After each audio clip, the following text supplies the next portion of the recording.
Kneel down and lick Chloe's boots clean. A cold voice came from the sofa opposite. I followed the sound and saw a young man in a black denim shirt leaning lazily there. His cuffs were casually rolled up, revealing an expensive turquoise bracelet on his wrist. He twirled the beads of the bracelet casually with his fingers, and every twist felt like a final ultimatum to me. This was the male protagonist of the book, Cole Weston, the heir to the Texas oil tycoon. He was 5 years younger than Lillian, the original owner of this body, and also the creditor who was forcing me to lick his beloved Chloe's boots at this moment. Laughter erupted all around. Someone even took out their phone to record, and another whispered a bet. I'll bet $20,000 that she won't hold out for 3 minutes before kneeling. TSK, you're giving her too much credit. A gold digger like Lillian who married Mr. Weston for money will do anything. These words stabbed at my ears like needles, but I had no time to pay attention. Memories of the original owner and the plot of the book flooded my mind frantically. The original Lillian became a widow just 3 days after marrying into the Weston family. In order to fight for the Weston family's inheritance, she was obsessed with seducing her stepson Cole, but every time she was humiliated by Cole and his beloved Chloe together. Today's boot-licking drama was a key turning point. Unable to bear this humiliation, the original owner completely turned to the dark side a month later.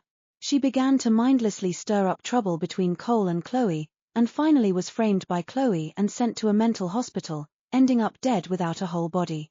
Damn it, only a fool would follow the original plot. I cursed inwardly and rubbed my throbbing forehead.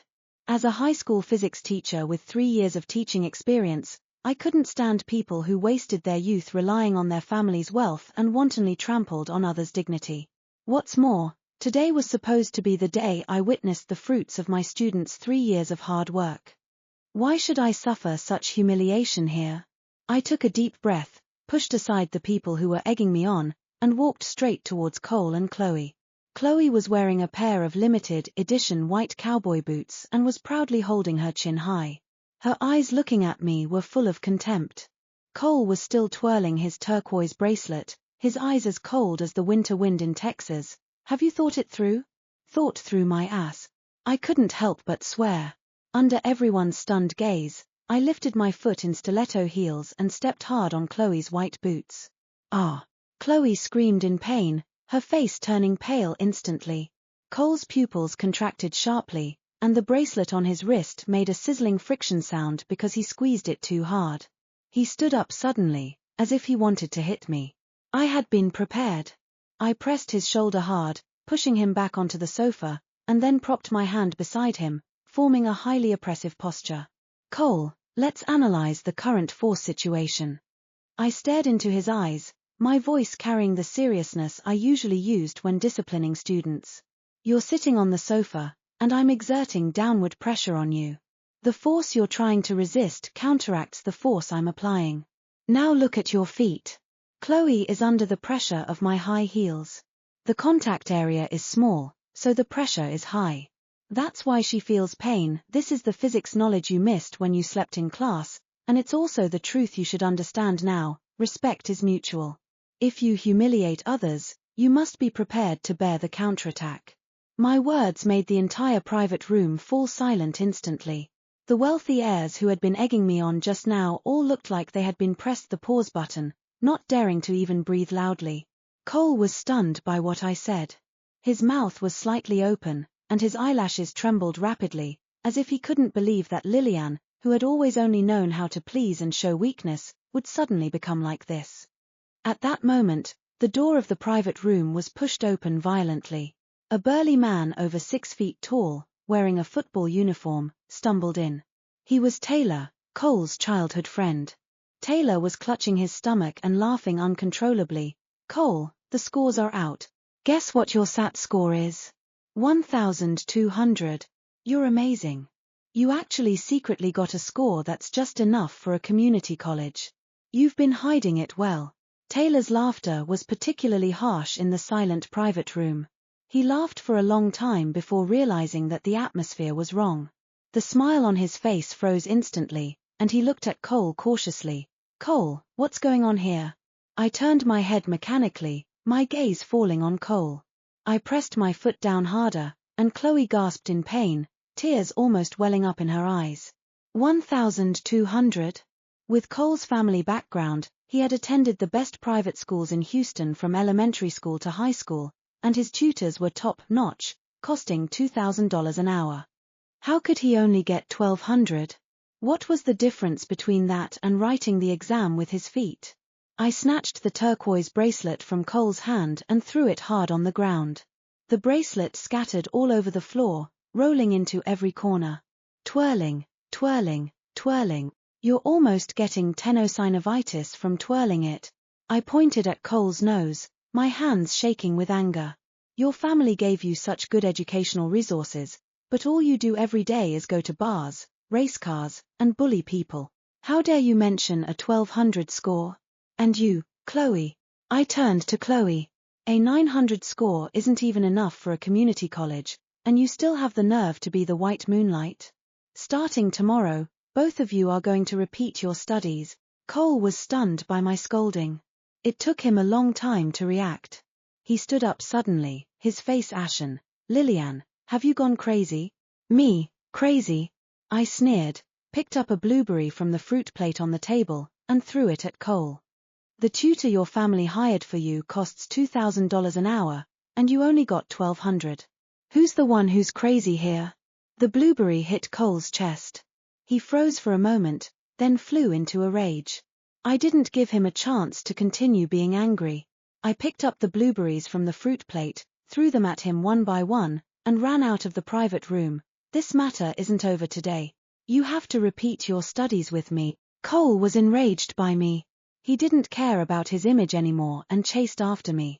The wealthy heirs in the private room huddled in the corner in fear, like a group of frightened quails. Taylor swallowed hard and muttered softly, "It's over, it's over." Cole really made Aunt Lillian angry this time. There's going to be a good show. Chloe held her painful foot, her face contorted with anger, but she didn't dare to chase after us. She could only stamp her feet in anger on the spot. I held the blueberries and chased Cole down the corridor of the club. While running, I scolded, "Why are you running? You have the guts to go to bars and race cars, but you don't have the guts to face your grades. What's wrong with repeating your studies? Repeating is for you to turn over a new leaf." Cole ran as fast as he could, but relying on my experience of chasing students to collect homework on a daily basis, I kept closely behind him. The blueberries hit him one by one. Although they didn't hurt, they were enough to drive him crazy. We chased from the second floor of the club to the first floor, and then from the first floor to the parking lot. Finally, Cole couldn't run anymore. He leaned against a black Cadillac Escalade, gasping for breath, his face flushed. "Lillian, what do you want from me?" "It's simple," I panted, holding my waist. "Starting tomorrow, review with me. Get into an Ivy League school next year, otherwise you don't even think about inheriting the Weston family's property." Cole stared at me, his eyes complicated. After a long time, he gritted his teeth and said, "You're dreaming." "We'll see if it's a dream," I said, then turned around and walked towards my car. Although today's incident had deviated from the original plot, at least I had vented my anger. Moreover, I faintly felt that changing Cole and Chloe's fates might be the key for me to get out of this book. Chapter 2: The Morning Ride Incident at Weston Ranch. The next morning, I woke up in the ranch villa of the Weston family. It was a huge bedroom of nearly 50 square meters, luxuriously decorated, with a thick cowhide carpet on the floor. Outside the window was a well-tended ranch lawn, and in the distance, I could see a few cows grazing leisurely. I stretched lazily, rubbed my still sore waist, and thought about what had happened last night. A smile couldn't help but curl up at the corner of my mouth. From the original owner's memories, besides Cole, there were only a few servants in the Weston ranch. Cole's uncle, Ethan Weston, had been managing the family's oil business in Houston and rarely came back. That was good. Fewer people meant fewer troubles. My top priority now was to make Cole obediently repeat his studies. I changed into a comfortable riding outfit and was tiptoeing out of the bedroom when I bumped into a tall figure head-on. I looked up, and it turned out to be Cole. He was wearing a black riding outfit, his hair a little messy, with faint dark circles under his eyes. He had one hand in his pocket, and his eyes looked at me coldly. It was obvious that he had been waiting at my door for a long time. "Where are you going?" Cole's voice was a little hoarse, probably because he had chased me all the way yesterday and been angry all night. My heart skipped a beat, but on the surface, I tried to stay calm. "Going for a morning ride." "What's wrong? Do you have a problem with that?" I held my head high and looked straight into his eyes, not letting him see the nervousness in my heart. Cole stared at me, his Adam's apple rolling. After a long time, he said, "You're always meddling in other people's business. You're not young anymore, and you still go for morning rides. Be careful that your waist breaks while riding." "I'm not young anymore." I was so angry that I almost jumped up. "I'm only 28 years old, in the prime of my life. It's you, only 23 years old, who goes to bars and races cars every day, with irregular work and rest. Be careful that you get fatty liver and high blood pressure at a young age." Once I started talking, I couldn't stop, completely in the posture I usually use to discipline students. In the past, my students had even given me a nickname, Lillian the Artillery, meaning that once I opened my mouth, I would chatter on like a firecracker. Cole's face turned red and then pale under my scolding. He pursed his lips, and the tips of his ears even turned a little red. "Fine, let's go together." "Together?" I was stunned, suspecting that I had misheard. "What do you mean by together?" "Morning ride." After saying that, Cole turned around and walked towards the stable, leaving me frozen in place. This plot development was not right. According to the setting of the original book, Cole should have hated me to the core. How could he suddenly want to go for a morning ride with me? Could it be that I scolded him into reason yesterday? Or did he have some other plot? I was full of doubts, but I still followed him. After all, only by having more contact with Cole could I better persuade him to accept repeating his studies. We walked side by side towards the stable, ready to ride horses and jog around the ranch. The Western Ranch was very large. Besides the large lawn, there was also an artificial lake, and the lake was surrounded by bluebonnets, the state flower of Texas. I took a deep breath, turned over and mounted the horse. I was about to set off when I almost fell off the horse because I hadn't ridden for a long time. Cole had quick eyes and a quick hand. He held my waist and stabilized me. "Be careful." I was stunned. Feeling the warmth from his palm, my cheeks turned a little hot. I quickly sat still and said awkwardly, "Thank you." We rode our horses and moved slowly forward on the ranch. My riding skills were not good, so I could only hold the reins carefully. Cole, on the other hand, controlled his horse skillfully. He looked back at me from time to make sure I didn't fall behind. After riding for about half an hour, I was already out of breath, and my arms ached from holding the reins all the time. I reined in the horse, stopped, and gasped for breath. "I can't do this anymore. I can't ride. You go first." Cole also reined in his horse. He dismounted and walked to my side, reaching out to help me untie the reins. "Get down and rest for a while." I nodded and, with his help, clumsily jumped down from the horse. We sat on a bench on the ranch to rest. Cole took a bottle of mineral water from his backpack and handed it to me. "Drink some water." I took the water, twisted off the cap, and took a few sips. The cold water flowed down my throat, relieving the dryness in my throat. I looked at Cole. The coldness on his face was gone, and instead, there was a trace of imperceptible concern. "Why can't you ride for even a little while?" Cole asked, his tone a little disdainful, but his eyes were not as cold as before. "I rarely rode horses when I was in school, and I didn't have time after I started working. Besides, I also have lumbar muscle strain." I told the truth. While rubbing my waist, I observed Cole's reaction. Cole fell silent. He looked at my action of rubbing my waist. After a long time, he said, "From now on, during morning rides, I'll accompany you to ride slowly. If you can't ride anymore, we'll stop and rest." I looked at him in surprise, not expecting him to say such a thing. In the original book, Cole was a selfish person who only cared about himself and Chloe. How could he suddenly care about me? Could it be that my appearance had really changed him? We sat on the bench, looking at the cows in the distance. Suddenly, Cole said, My mom passed away when I was in junior high school. I was stunned, not expecting him to suddenly mention his mother. There was very little description of Cole's mother in the original book. It only mentioned that she died of an illness, and soon after, Cole's father remarried. That was why Cole became rebellious. My mom was a very gentle person. Her favorite thing was to plant flowers on the ranch. Cole's voice became a little low, and his eyes were full of nostalgia. But after she passed away, my dad brought Lillian's sister, your predecessor, home the day after her funeral. From then on, I felt that this home was no longer mine. I started going to bars and racing cars, just to numb myself. I listened quietly without saying a word. It turned out that Cole's rebellion was due to family changes. He seemed to be glamorous on the surface, but in fact, he was very lonely inside. As a teacher, I knew the importance of listening. Sometimes, what a person needed was not comfort, but someone who was willing to listen to him. Later, Lillian's sister left, and my dad married you. Cole turned his head and looked at me. I originally thought you were the same as your sister, marrying my dad just for money. That's why I've always been mean to you. But yesterday, when you scolded me, I suddenly felt that you were different from them. I looked into Cole's eyes, which were full of confusion and perplexity. I knew that he was in a contradictory state now. On the one hand, he still had prejudices against me. On the other hand, my actions had made him start to re-examine me. Cole, I said, I admit that the original Lillian married your dad, and a part of the reason was for money. But now, I'm not her anymore. I don't care what you were like before.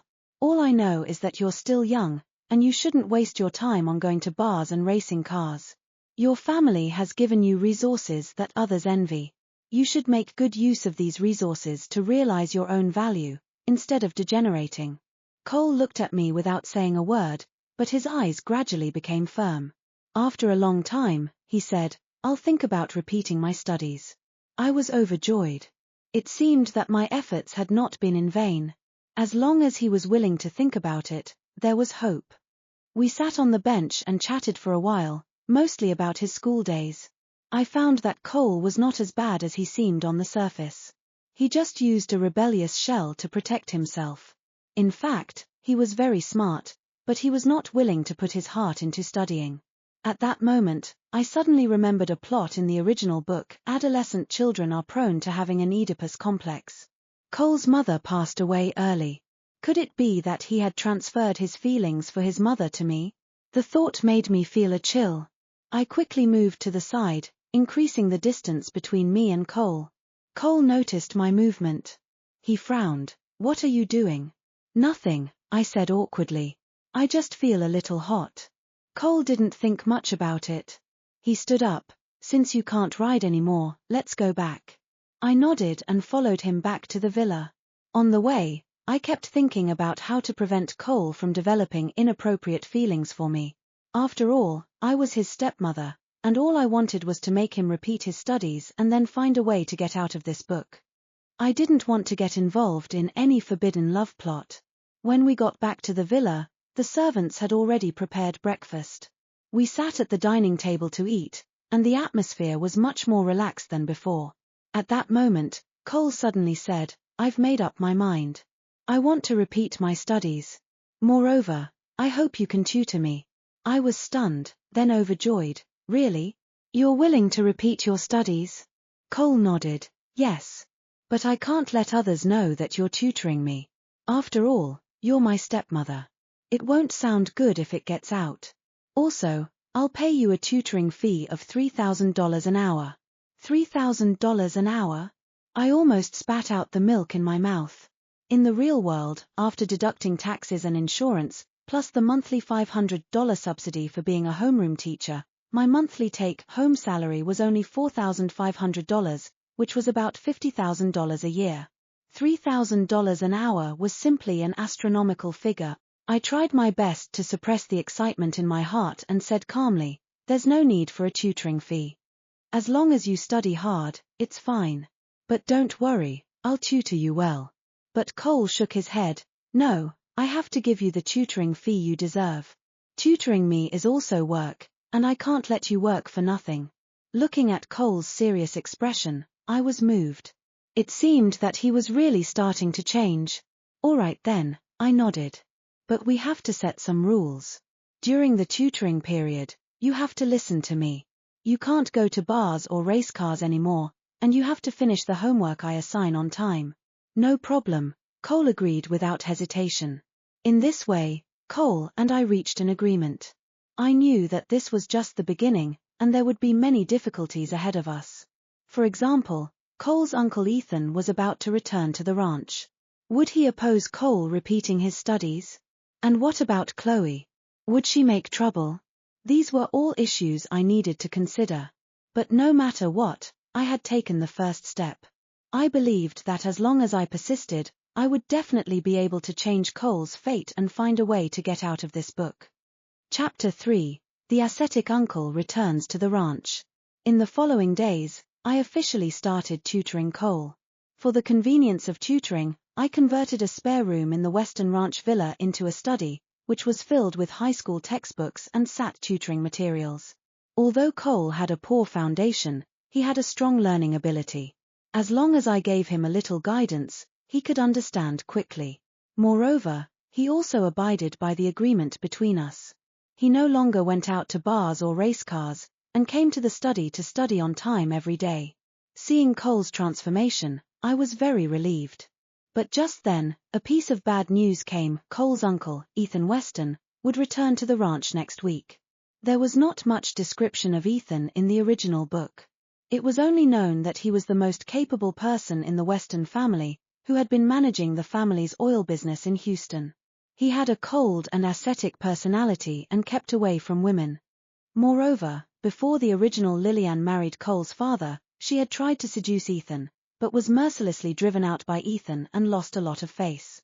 I was a little worried. I didn't know if Ethan would oppose Cole repeating his studies after returning to the ranch. After all, Ethan had a lot of say in the Weston family. In order to find out Ethan's attitude, I asked Cole to call Ethan and ask for his opinion on repeating his studies. Cole was a little reluctant, but he still did it. He stayed in the room for a long time on the phone. When he came out, his face looked a little ugly.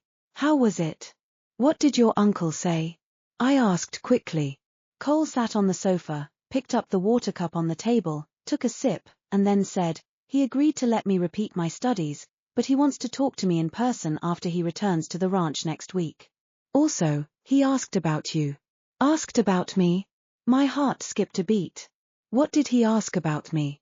He asked what you've been up to recently, and said he wants to meet you when he returns to the ranch. Cole looked at me, his eyes full of curiosity. Lillian, did you know my uncle before? I was shocked and quickly covered it up. No, how could I know your uncle? Maybe your uncle thinks I'm your stepmother, so he wants to find out about your situation from me. Cole obviously didn't believe me.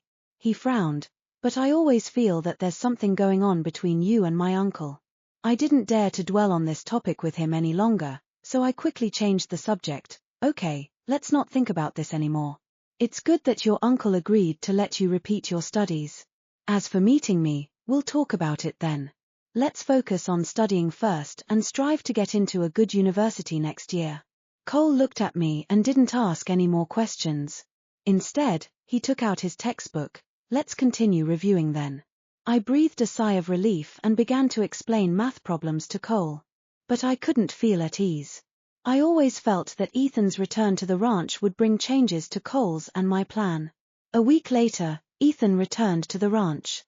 He didn't go back to the Western Ranch Villa directly. Instead, he first went to the company in Houston to handle business.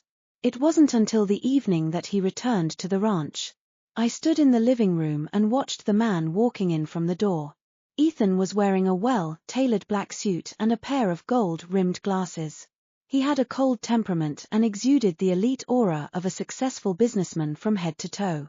His facial features were somewhat similar to Cole's, but he was more mature and steady than Cole.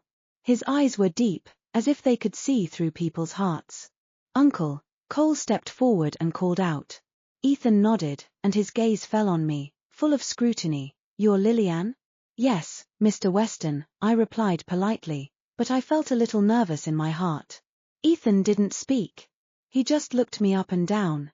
That look made me very uncomfortable, as if I were a transparent person and all my secrets had been seen through. After a long time, he finally said, "I heard that you're tutoring Cole and persuading him to repeat his studies?" "Yes, Mr. Weston," I nodded. "Cole is very smart. He just didn't put his heart into studying before. I think as long as he studies hard, he will definitely get into a good university next year." Ethan looked at me, and a meaningful smile curled up at the corner of his mouth. "You seem very confident. But I'm curious, why are you doing this? After all, according to your previous style, you should be more concerned about the Weston family's inheritance than Cole's studies." I was shocked. I didn't expect Ethan to know about the original owner's past. It seemed that he had always been paying attention to the affairs of the Weston family. "Mr. Weston, people change," I calmed down and said. "The previous Lillian did value money very much. But now, I think helping Cole realize his own value is more important than anything else. Moreover, Cole is the future of the Weston family. If he becomes excellent, it will also be a good thing for the Weston family." Ethan looked at me, his eyes deep, and I didn't know what he was thinking. After a long time, he said, "I hope what you said is true. If I find out that you have other intentions, I won't let you off." There was a hint of threat in his words, but I wasn't afraid. I knew that as long as I sincerely helped Cole, Ethan wouldn't do anything to me. "I understand, Mr. Weston," I nodded. Ethan didn't speak anymore. He walked towards the stairs. "I'm tired. I'll go back to my room to rest first.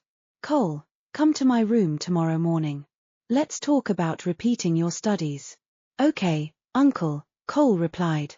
After Ethan went upstairs, the atmosphere in the living room relaxed. Cole looked at me, a little worried. "Lillian, does my uncle have a problem with you?" "No," I shook my head. "Your uncle is just worried that I won't treat you well. Don't worry, as long as we work hard, he will change his opinion of me." Cole nodded and didn't say anything else. I knew that he was still a little worried.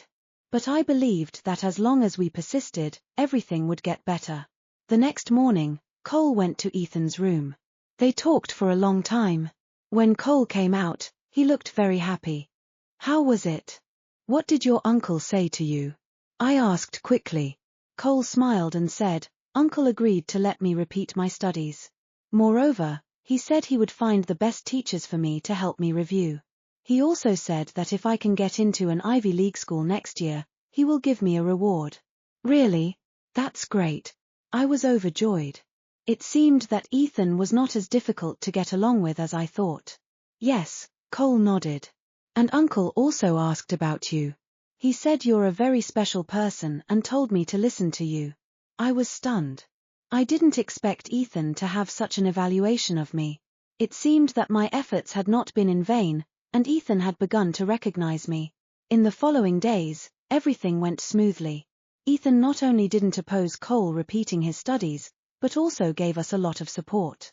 He found many excellent teachers for Cole and provided us with the best learning resources. And I continued to be Cole's main tutor, accompanying him to study every day. During this process, I had more and more contact with Ethan. I found that although Ethan looked cold, he was actually a very careful person. He would care about Cole's study progress and also my physical condition. Sometimes, he would even discuss Cole's study plan with me and put forward some very constructive suggestions. I gradually found that my impression of Ethan was slowly changing. He was no longer the cold and ascetic person who kept away from women in the original book, but a flesh and blood person who cared about his family. But just then, an accident happened. Chloe suddenly came to the Weston ranch. She cried and told Cole that her father wanted her to repeat her studies too, and also wanted her to study with Cole and let me tutor her. Cole looked at me awkwardly, not knowing how to refuse Chloe. I was also a little hesitant. Chloe was the white moonlight in the original book and the key person who led the original owner to turn to the dark side. If I let her stay at the ranch, would it cause unnecessary trouble again? But on second thought, Chloe's grades were really poor, only 900. If she could repeat her studies and get into a good university, maybe her fate could also be changed. Moreover, If I let her stay at the ranch, I could keep a better eye on her and prevent her from framing me like she did in the original book. So I said to Cole, let's let Chloe stay.